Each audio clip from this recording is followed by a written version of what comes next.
leave your hat on.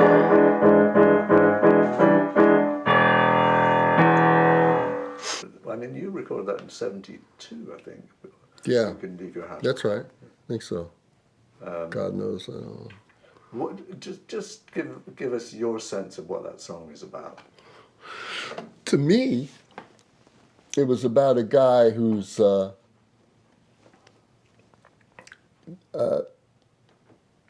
trying to be a bossy, a domineering guy, but not real good at it. To me, I thought, go stand in the chair and shake this big deal. I always thought the girl could break him in half in the song, and I did it.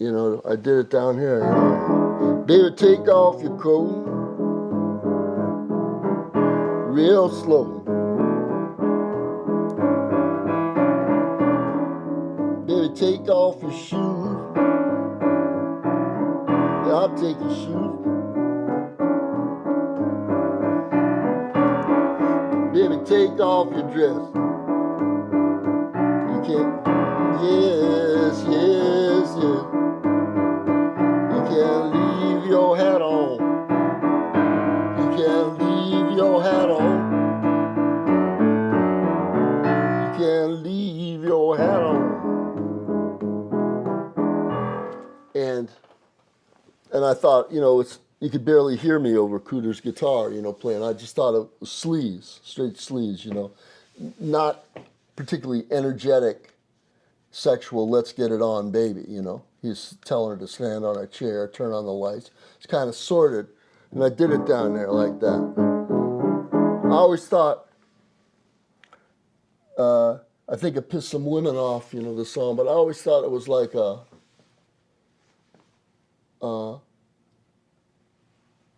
pro-woman song somehow. I mean, it's hard to tell now because of what's been done with the song, but I always thought the guy was kind of foolish, and that he wasn't meant to look powerful and in control particularly. But he did it. He did it up to 6, Baby, take off your coat real slow. Baby, take off your shoes. I'll take your shoes. And I could have done it, but I didn't think of it. I mean, he did it like, made it a hit where he did it, and the way he did it too, But, does he make it less of a pro-woman song? The way he does. I don't know. It's very hard. I'm the only one, maybe, who saw it as a vaguely pro-woman song, not anti. I don't know whether anyone got that out of it. But because strippers used it, immediately, and people made straight sex, 50-50, essentially, So, well, yeah, it's certainly less just sordid. When you do it bright and energetic, it's like, this is the beginning of something that has some mutuality to it, It's used on the soundtrack of 9.5 Yeah. Weeks, which is it's kind of soft porn movie. Yeah, and that guy was ordering her about But listening to your version, which I've listened to quite a bit, I love your version. It seems to me that he's a weak guy, and That's what I thought. He's taking us into his own little dark head. That's right. That's what I thought. I think, yeah, slightly dark. There's nothing.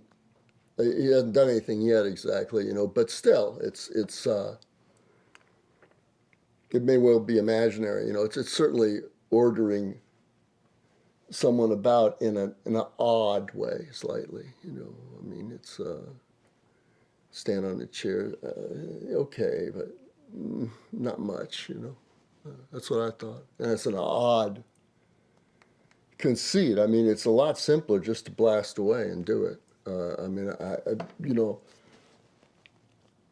I wish I had. I mean, why not? It changes the meaning, but you know, his way and Tom Jones' way. I think Jones did the same thing. Worked, you know. So I don't object to it particularly. Different, yeah. You know, the give me meaning to live, reason to live. Yeah. It seems. I mean, it has ridiculous stuff in it, like Suspicious Minds, like an old Raoul Donner record, you know, Suspicion torments my heart, that kind of crap. Suspicious Minds are talking. I always thought that's kind of a giveaway, you know, I mean, that. You're not dealing with someone who's particularly a romantic hero of any kind, you know. People are saying that you're the wrong person. I'm the wrong person for you. That kind of idea. He's sort of beseeching in a way, isn't it? Yeah, he knows what love is, and he's done all this. This is love, you know. He's get in the chair and go turn on the lights, and you know, I thought it was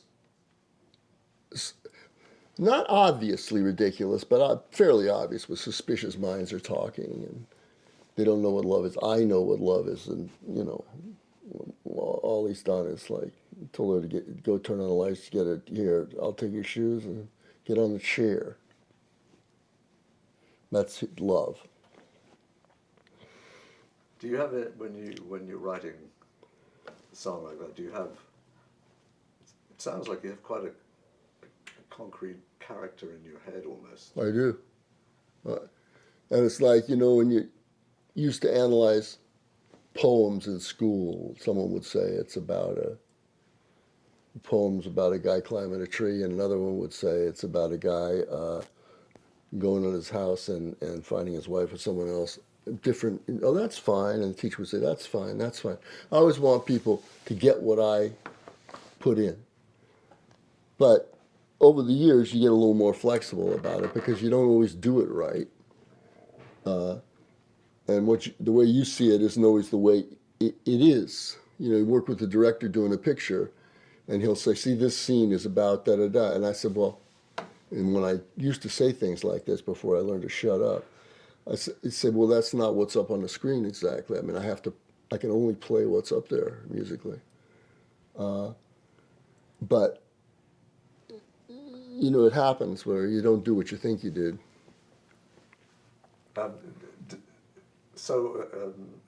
There's a complicated reaction you have when something like You Can Leave Your Hat On becomes a hit. It used to be. Now I just take, you know, whatever it is, and it's, you know, I do my version, and then whatever people do, unless it's just really egregiously bad. If it's good, I can't. You know, I couldn't complain about the Tom Jones or the Joe Cocker records of them. They were good records, you know.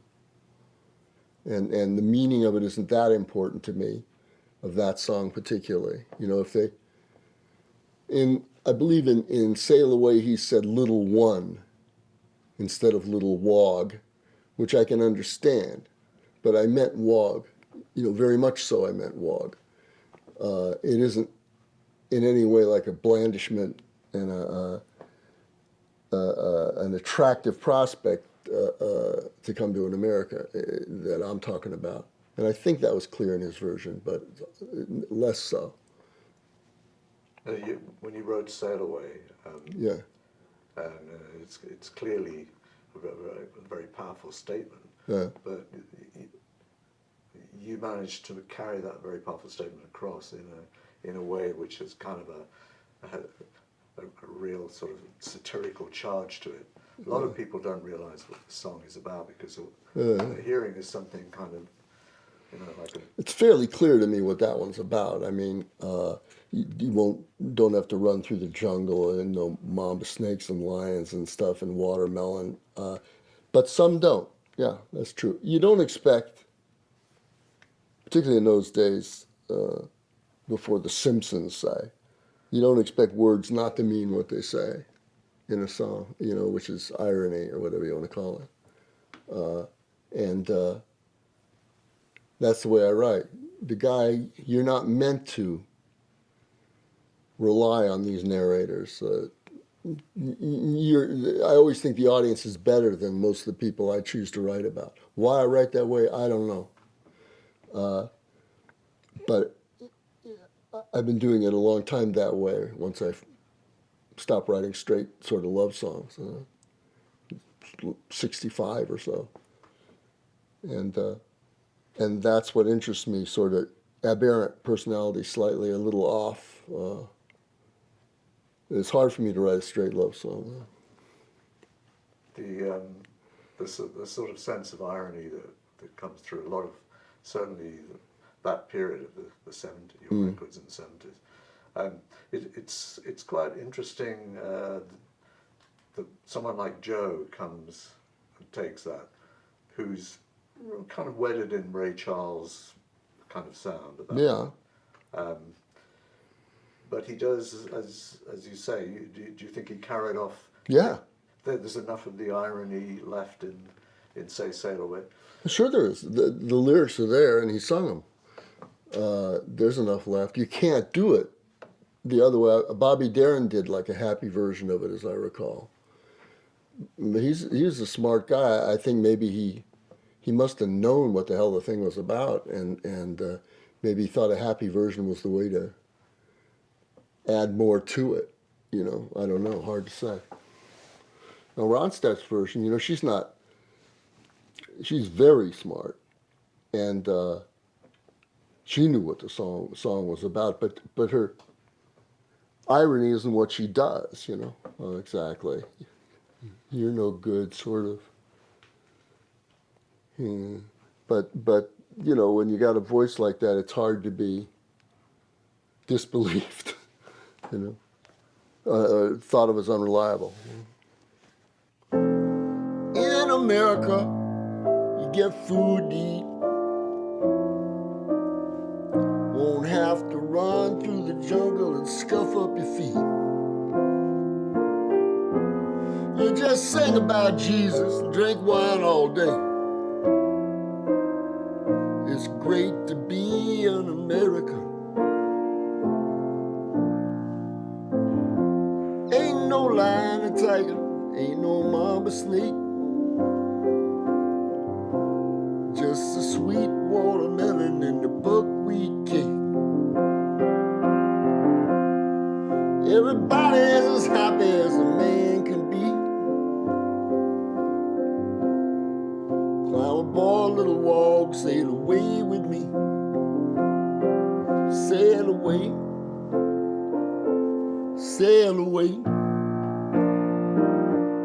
We will cross the mighty ocean into Charleston Bay.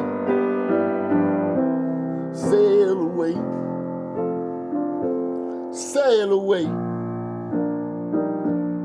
We will cross the mighty ocean into Charleston Bay. Thank you. Pleasure. Pleasure.